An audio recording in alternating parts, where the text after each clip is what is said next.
Yogi Surajnath Guru Buddhanath ji, Gorakh Shabdi, the song of Gorakhnath, Shabdi number 240।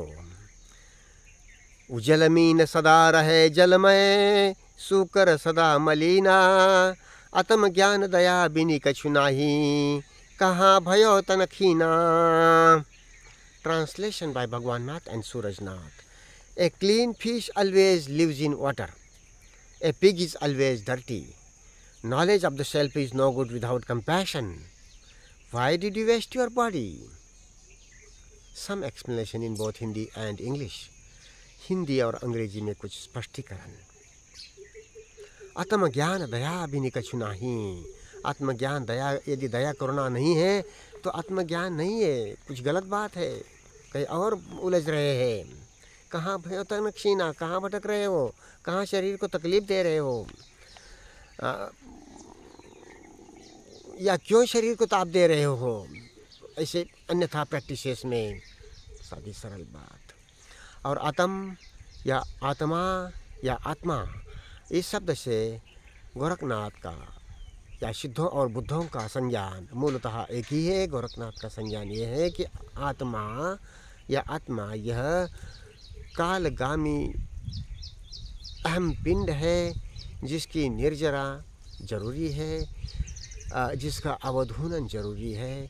अहम का मरना, मीठा मरना, जो मीठा होता है, ध्यान की अग्नि में अवधूनन, अनबर्डनिंग, जीवन में गहरा नाश हो, शुद्ध रूप से निरंजन चेतना के साथ, इस काल भव भाव पौना की निर्जरा के साथ, वो जरूरी है। वो अध्यात्म की बात है। उसमें फिर दया करुणा का भाव अपने आप सहज बहना शुरू हो जाता है। और दया करुणा की जो बात है बहने की, दया करुणा की बगैर अध्यात्म कुछ भी नहीं है, तो इसे ज़रा समझने की बात है। जो शुरुआती साधक होता है, जिसे बोधि की समझ आर पार होती है, क्लियर होती है, उसके भीतर से भी दया करुणा का भाव बहता है। मगर वो दया करुणा इतनी प्रभावी होगी कि जैसे कि एक बहुत एडवांस्ड सिद्ध के में या अवधूत सिद्ध में, बुद्ध में जो जैसे कि एक भाव प्रभावी होता है, उस तरह से ना भी महसूस हो। मगर इसे यहाँ इतना समझ, इसे थोड़ा सा दूसरा तरह से देख ले। बोधि जैसे चित्त अवधूनन होता है, चित्त के संखारों की निर्जरा होती है, फ्लावरिंग एंड विदरिंग, फूल क्या उभरना, भाव पौनाओं का उभरना, और दर्शन की अग्नि में उसकी निर्जरा, विदरिंग। और ये निर्जरा की बात कभी कभी फूटना, टूटना, कटना, उबलना, विस्फोट होना, बहना, टेंशन, तनाव, खिंचाव में एकदम से उनका रिलीज होना, किसी विस्फोट के साथ, किसी क्रैकलिंग के साथ, किसी ब्रस्टिंग के साथ, सर में, कहीं गर्दन में, कहीं सीने में भी, पेट में, और कहीं भी शरीर में, इस तरह से प्रत्यक्ष अनुभव होता है साधक को, जिसे बोधि की आर पार समझ होती है। दर्शन की अग्नि में अलग संज्ञानसु अनित्य बोधसु, इस भाव पौना वेदना दर्शन के साथ में चित्त अवधूनन की स्पष्टता गंभीर साधना, गंभीर एवं सहज साधना के साथ स्पष्ट होती है। तो और वो फिर शील सदाचार के लिए कई गलत भी होता है, तो उसको तो परम समझता है, देर सवेर समझता है, और वो भाव पौना गहराई से महसूस करने लगता है, तो उसका भी दर्शन बारीकी से, उसकी निर्जरा, यानी कि आदर्श नहीं कि कभी गलत होगा ही नहीं, हो सकता है कभी गलत, किसी से भी हो सकता है। तो गलती हुई तो भी गलती की वकालत नहीं करना, गलती में बहना नहीं, उसको देखना, उसके बाहर में कभी उसको सुधार करने की ज़रूरत हो, सुधार दे। बाहर में सारी गलतियां सुधारी नहीं जा सकती है। कोई कांच टूट गई तो कहाँ उसको जोड़ते बैठेंगे, मगर महसूस होगा किसे कैसी, और वो उसमें भी भाव, छोटी छोटी बातों में भाव पौना गंभीर आपको महसूस होने शुरू हो जाएंगे, और फिर वो गलती की वकालत नहीं करेगा, वो देखेगा। तो इस तरह से चित्त निर्जरा चलेगी। वो शील सदाचार के लिए जिम्मेदार होगा, केयरफुल होगा, सतर्क होगा, और ये भी दया करना है। हंस साधक संत जैसा दिखता है, बहुत ही सिद्ध है, बुद्ध है, जो भी साधक है, किसी भी स्कूल का है, किसी भी पंथ का है, कोई सिद्ध बुद्धों की मोनोपोली नहीं है अध्यात्म की बात, ध्यान ज्ञान की बात। उसको ऐसा कोई नाम हो ना हो, मगर जो ऐसा खोजी होना चाहिए, कहीं आइडिया मत मतांतर मान्यता में, विश्वास में बंधा हुआ नहीं होना चाहिए। वो तो फिर कहाँ भयो तन क्षीणा, कहाँ भटक रहे हो, ये बात हो जाती है। और उसमें संत भी बने, तो हम देखते हैं कि दुनिया भर में ज़्यादातर संत मनोरुग्ण रहते हैं, संत होते हुए भी, और उनके नाम पर धर्म चलता है, और आगे उनके फॉलोअर्स वक़्त तो क्या आप बताएं, सारा कुत्तों का मेला हम देख रहे हैं, सारी दुनिया में देख रहे हैं, कहीं भी जाओ आप। हिंदुज़म के नाम पर, वैदिक के नाम पर, मुस्लिम के नाम पर, तोरा के नाम पर, यहूद के नाम पर, पता नहीं क्या, क्रिश्चियनिटी का तो कितना इतिहास क्या है सबको पता है। तो ये जो है, और जो निर्वाणिक, उसमें फिर दया करुणा बहुत तीव्रता से महसूस होती है। अच्छी बात है। निर्वाणिक सिद्ध की क्या कहे, निर्वाणिक सिद्ध बुद्धों की क्या कहे। तो इस तरह से ये दया करुणा कोई बहुत एडवांस स्टेज में होती है, ऐसा नहीं। शील सदाचार के लिए जिम्मेदार होना भी दया करुणा की बात समाई होती है, इतना कहने का मतलब है। और उजल मीन सदा रहे जल में, उजल मीन यहाँ एक जो चित्त अवधूनन करता हुआ, चित्त अवधूत होते हुए, चित्त का अवधूनन होता साधक, या चित्त का अवधूनन हुआ साधक, ये दोनों भी इसमें समाये है। तो ऐसे जो है एक मछली रूपकात्मक रूप से इसे कहा गया है कि जो मछली साफ पानी में रहने वाली मछली साफ पानी में रहती है, बहुत धुली हुई या बहुत साफ हुई, ऐसा साधक दया करुणा से रहता है, साफ पानी में रहता है। इस तरह से इसका अर्थ है उजल मीन सदा रहे जल में। और सूकर सदा मलिना, सूकर से किसी जीव का तिरस्कार या तिरस्कार नहीं, उसके प्रति कोई नकारात्मक भाव नहीं, मगर एक लोक भाषा का सिद्ध बुद्ध इस्तेमाल करते हैं, गोरखनाथ जी भी उस तरह से। तो सूकर या सुअर हम देखते हैं कि वो ज़्यादातर कीचड़ में या गंदगी में रहता है, अपने आहार विहार की उसके स्वभाव के कारण। तो उस तरह से जो आदमी मतांतर मान्यताओं में और हम के लिए स्वार्थ लालच में आकर के किसी भी तरह की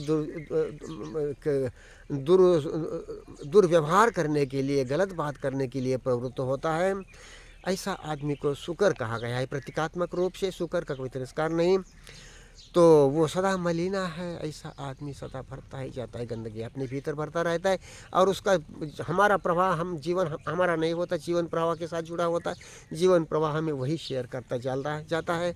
तो ये हमारी जिम्मेदारी हमारे लिए नहीं होती, संबंध के लिए होती है, जीवन प्रवाह के लिए होती है, अस्तित्व के लिए होती है, और उसके भी पार व्यक्तिता से सामान्यता और सामान्यता से पार शून्यता, निरंजन अवधूनन दर्शन की अग्नि में अवधूनन। Some explanation in English.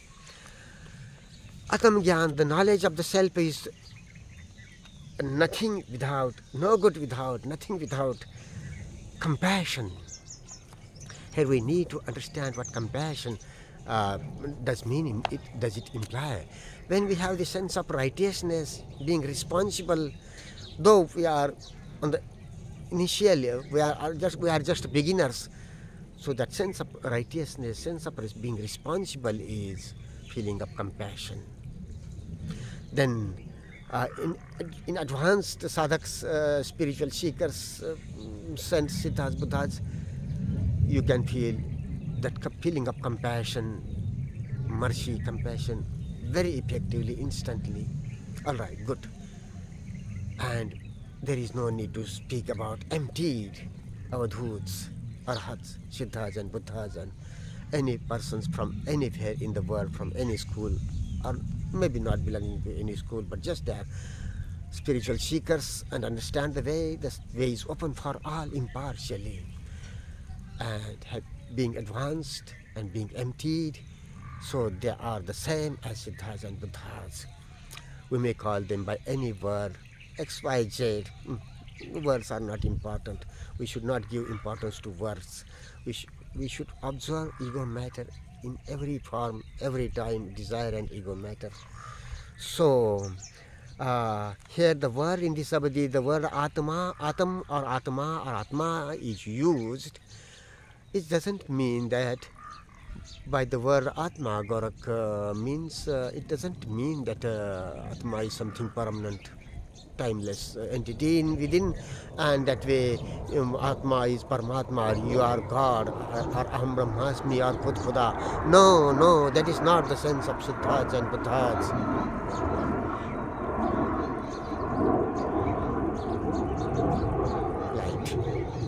Right. So the sense of Siddhas and Buddhas is that the self-pandal is time matter and it needs cleansing, emptying. That is what you are, and in its cleansing, emptying in the fire of observation of the self, that very feeling sensations that sprout up, the feeling of I-ness, ego center, and its very anger, fear, whatever, compassion, affection, whatever, observation and emptying. That is the emptying of the self, that is dying, sweet dying. So Gorakh says there are two clear-cut sabadis: die while living and live having died. Drink the fill of this ambrosia of presence of that intelligence which empties the mind. Fill of it, drink your fill of it. So another thing, the clean fish always lives in water. Here it means that emptying or emptied person lives in clean water, clean air. He lives with clean mind, and it is like clean water, pure air. It refers to a person who is a clean fish always lives in water. It refers to a person who is open-minded, not belonging to any traditions, beliefs, ideologies, and is responsible for day-to-day life, virtue and observation and meditation. Virtue is not conditioned to traditions and beliefs, but through meditation he sees life and what is needed, and accordingly, so jata sata, meditation and virtue. He is careful about virtue through meditation, through observation, emptying, and looking life, the matter of life, with transparency, and through emptying.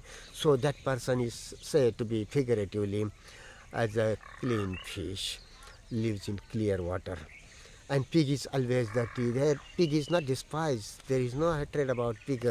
But in general, Gorakh Buddha, these Siddhartha Buddhas use common man's language, and that way, pig mostly lives in mud or dirt or mud, etc., like that, for his style of needs of lively food or whatever.